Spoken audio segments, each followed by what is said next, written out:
Let me tell you something, folks. Life in the south side of Chicago? It's like a constant episode of What the Hell Can Go Wrong Now? And believe me, the scriptwriters aren't holding back. Our girl, Greta, 19 years old, sharp as a tack, but stuck in a world that chews up people like her and spits them out for fun. She's the kind of kid who's been through more shit than a toilet at a gas station. But somehow, she still has this fire in her eyes that says, try me. Now, Greta didn't grow up with silver spoons or shiny toys. Nah, she grew up with plastic forks and duct-taped shoes. Her mom, a ghost. Her dad, a legend. But not the good kind. More like, he left and never called again kind. By the time she was 12, her grandma was the only one who cared enough to stick around. And man, did she try. But when you're juggling 3 jobs just to keep the lights on, love has a funny way of getting lost in the shuffle. When Grandma passed away, Greta's world went from bad to, you've got to be kidding me. No family, no money, no home. She ended up in this rundown motel, the kind where the cockroaches pay rent and the walls are thinner than cheap toilet paper. She got a job as a waitress at some greasy diner where the tips barely covered her ramen noodle addiction. It was survival, plain and simple. Dreams? Those were for people who didn't have eviction notices taped to their doors. But here's the kicker. Greta wasn't bitter. Oh no, she had this sarcastic little spark that made her unstoppable. She'd look at the world and think, yeah, life's a dumpster fire, but at least it's my dumpster fire. One rainy night, after a double shift at the diner, she was walking home, her hoodie pulled tight against the drizzle. The streets were practically deserted, except for the occasional drunk stumbling out of a bar. She was minding her business, thinking about how to stretch her last $20 till payday. When it happened, blue and red lights lit up the street like it was Christmas, and before she could even say, "What the fuck?" a cop car screeched to a halt beside her. Out stepped Officer Walsh. Now, this guy was the human equivalent of stale beer, bitter, bloated, and bad for your health. "Hey you," he barked, pointing a flashlight in her face. "Stop right there." Greta froze. She knew better than to run. Running was a one-way ticket to getting tackled, and she wasn't about to add broken ribs to her list of problems. "Can I help you?" she said, her voice dripping with sarcasm. "Because what else do you do when a cop's already made up his mind about you?" "Where were you an hour ago?" he asked, ignoring her tone. "Working. At the diner on 47th, she replied. "Why?" He smirked. The kind of smirk that makes your stomach churn. "Funny. Because we got a report of a girl matching your description shoplifting at the corner store." Greta blinked. "Seriously? You think I have time to steal? I'm too busy making minimum wage and crying over my life choices." Walsh wasn't laughing. He grabbed her arm and slapped on the cuffs before she could process what was happening. "You're under arrest," he said, dragging her toward the car. "For what?" she snapped. "Existing while black?" "Resisting arrest," he shot back, even though she was literally just standing there. By the time they threw her into a holding cell, Greta's blood was boiling. She sat on the cold metal bench, staring at the flickering light bulb above her. It buzzed like a fly trapped in a jar, and it was the perfect soundtrack for her thoughts. This is bullshit. This is so much bullshit, it needs its own shovel. The next morning, they hauled her into court like she was some kind of serial killer. The judge, this crusty old guy named Judge Green, looked like he hated everything and everyone.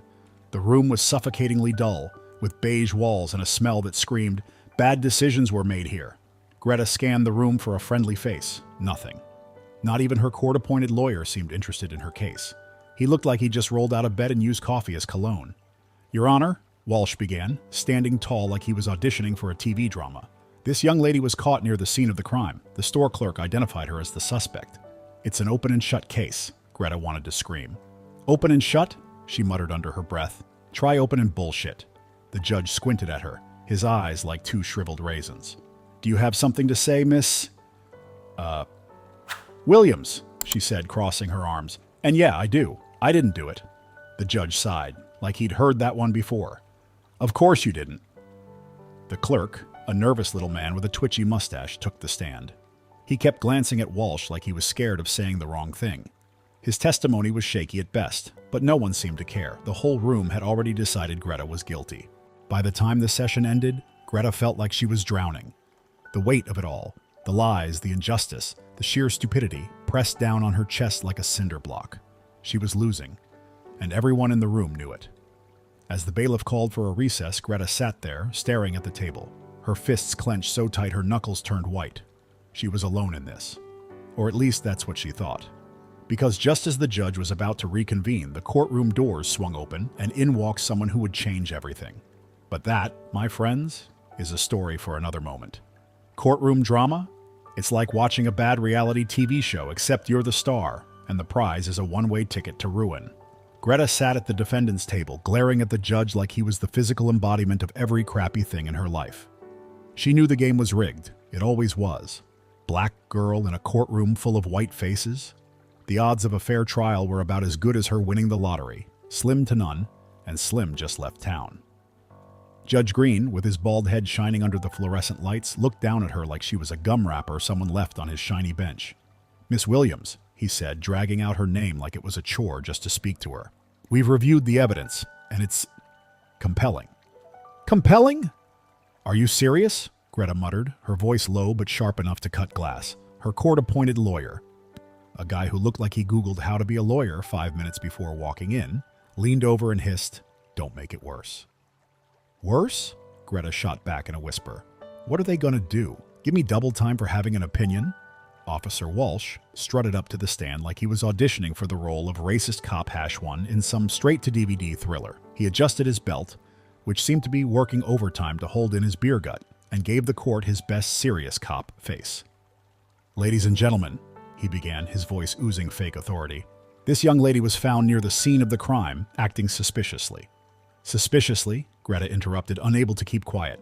"I was walking home in the rain, you donut-chugging idiot." "Order!" Judge Green banged his gavel like he was actually in control of the chaos. Spoiler alert, he wasn't. Walsh ignored her, of course.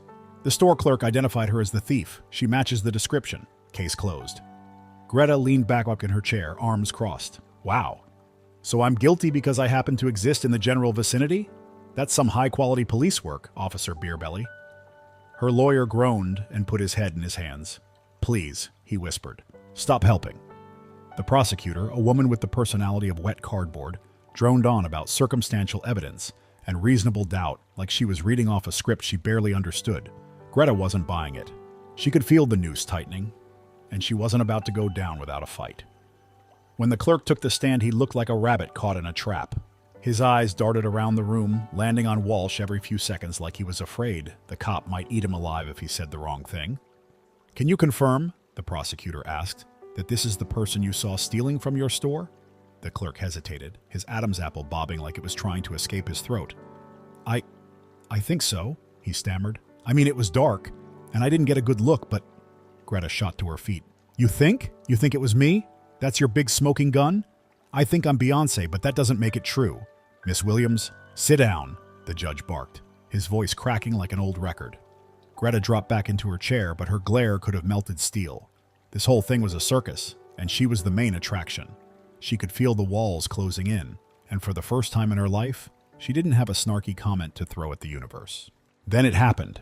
The doors at the back of the courtroom slammed open with a force that made everyone jump.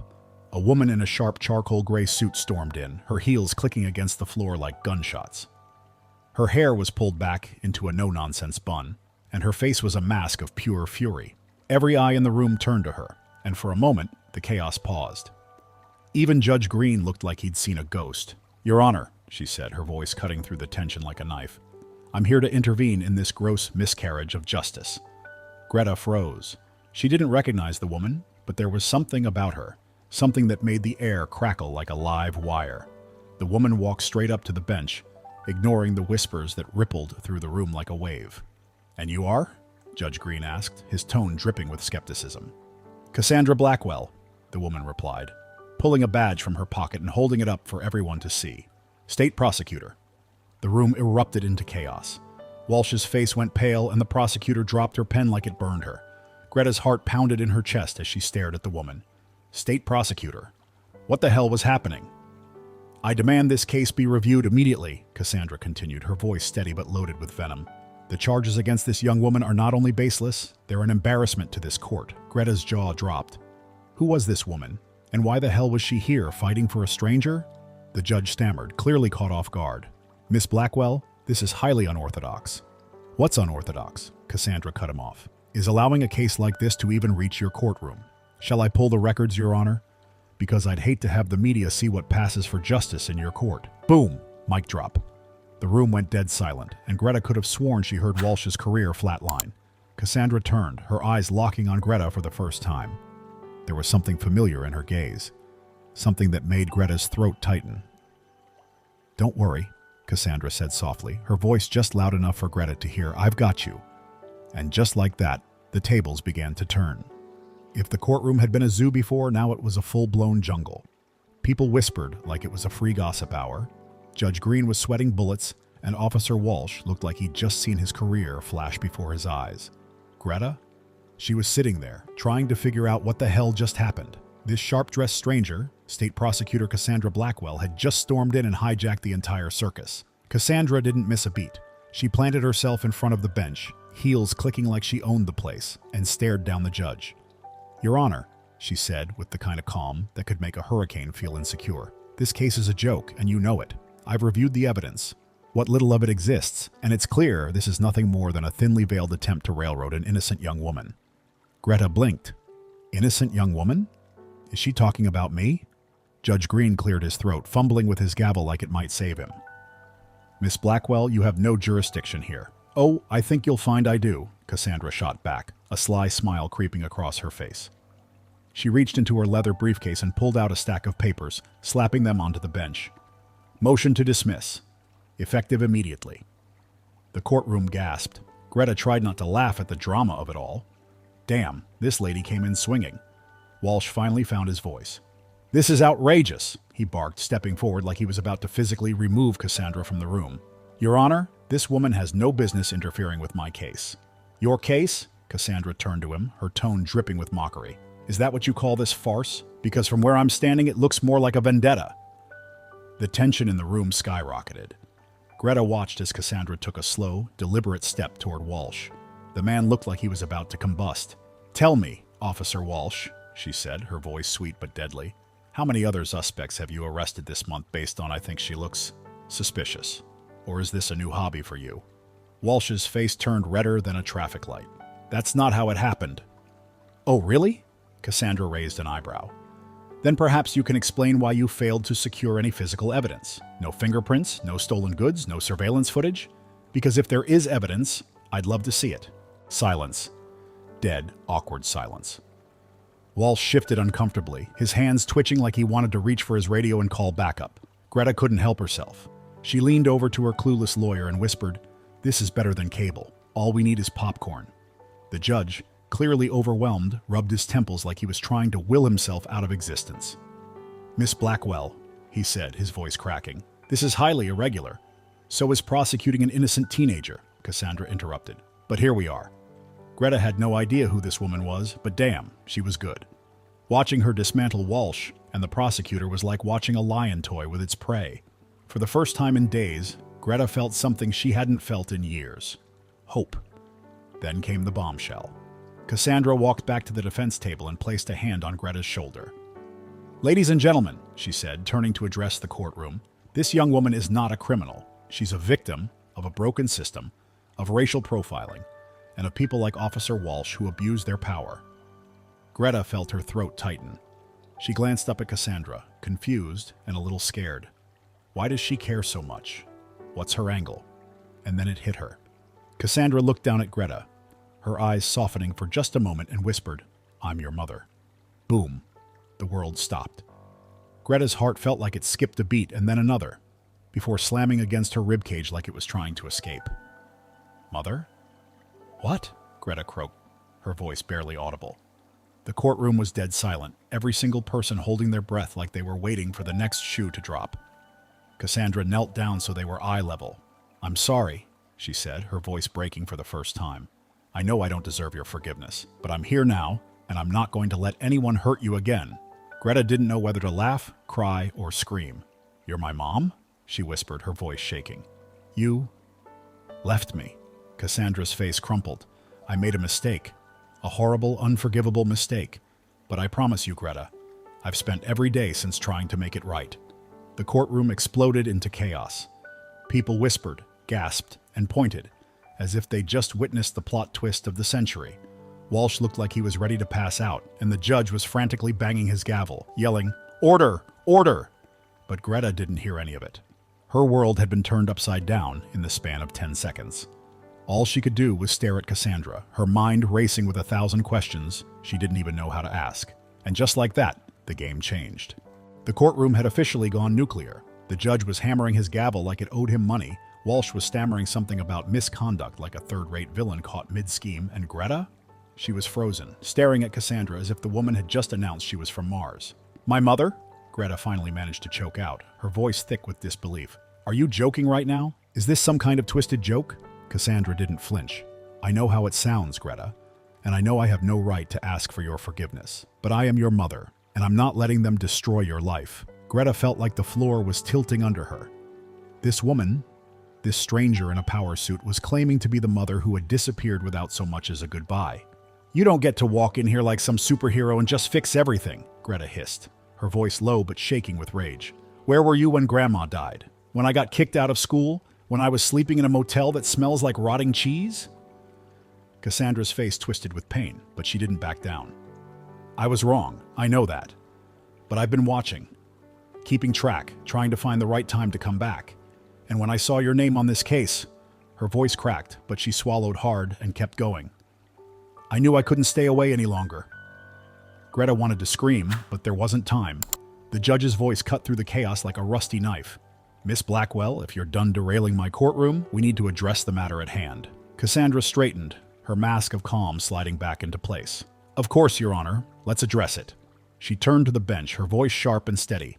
"This case is built on lies and prejudice. Officer Walsh arrested Greta with no evidence, no cause, and no justification. And I can prove it." Greta's head whipped around. "You can prove it?" she blurted out. "Oh, you bet your ass I can," Cassandra said, flashing a grim smile. "Your Honor, I have footage from the store's security cameras. It shows the real thief, a man, by the way, running out the back door while Officer Walsh was busy harassing Greta." The room exploded.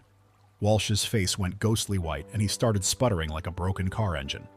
That's impossible," he barked. "Those tapes were erased," Cassandra finished for him, holding up a USB drive like it was Excalibur. "Not quite. Turns out the store manager kept a backup. Funny how that works." Greta stared at her in disbelief. How did you even get that?" Cassandra didn't look at her. Her eyes locked on Walsh. "Let's just say I have friends in low places, and they don't like dirty cops." The judge leaned forward, his expression shifting from annoyance to outright anger. "Officer Walsh," he said, his voice low and dangerous. "Is this true? Did you falsify evidence?" "I didn't," Walsh stammered, his voice cracking like a teenager's. It's not what it looks like." "Oh, it's exactly what it looks like," Cassandra snapped. "And if you think this ends here, you're mistaken. I'll be filing formal charges against you for misconduct, falsifying evidence, and racial profiling." Greta watched as Walsh crumbled before her eyes. The man who had dragged her through the mud, who had treated her like she was nothing, was now squirming like a worm on a hook. And for the first time in her life, she felt something that tasted an awful lot like justice. The judge banged his gavel again, but this time it was less about control and more about resignation. "Case dismissed," he said, his voice heavy. "Miss Williams, you're free to go." Greta's jaw dropped. "That's it? I'm just free?" "That's it," Cassandra said, her voice soft now. She reached out, hesitating for a moment before placing a hand on Greta's shoulder. "Let's go." Greta wanted to slap her hand away, to scream at her for abandoning her, for letting her life fall apart. But instead, she let Cassandra guide her out of the courtroom. The whispers followed them all the way to the exit. Outside, the fresh air hit Greta like a slap. She turned to Cassandra, her emotions a tangled mess of anger, relief, and confusion. "So what now?" she asked, her voice raw. "You expect me to just forgive you? Pretend the last 10 years didn't happen?" Cassandra shook her head. "No, I don't expect anything. But I'm here now, and I'm not going anywhere. Whatever you need, however long it takes, I'll be here." Greta stared at her, searching for cracks in her armor, for any sign that this was another lie, but all she saw was a woman who looked just as scared and broken as she felt. "You're really my mom," she said, more to herself than anyone else. "I am," Cassandra said, "and I'm so sorry I wasn't there when you needed me. But I promise you, Greta, I'm going to spend the rest of my life making it up to you." Greta didn't know if she believed her, but for the first time in years, she felt something other than bitterness. Hope. It was small, fragile, and terrifying, but it was there. "All right," she said finally. "Let's see if you're as tough as you act." Cassandra smiled. a real, genuine smile that made her look like someone Greta could maybe, just maybe, learn to trust. "Oh, sweetheart," she said, her voice tinged with humor. "You have no idea." As they walked away, the weight of the past still clinging to them, but starting to lift, Greta couldn't help but think, maybe, just maybe, life isn't one big dumpster fire after all. Thank you to everyone who took the time to listen to this story. We truly hope you enjoyed it. Don't forget to hit that like button and subscribe to the Life Mosaic channel. We're here to bring you the most captivating and emotional stories, crafted just for you. Stay tuned for more, and we'll see you tomorrow. Take care.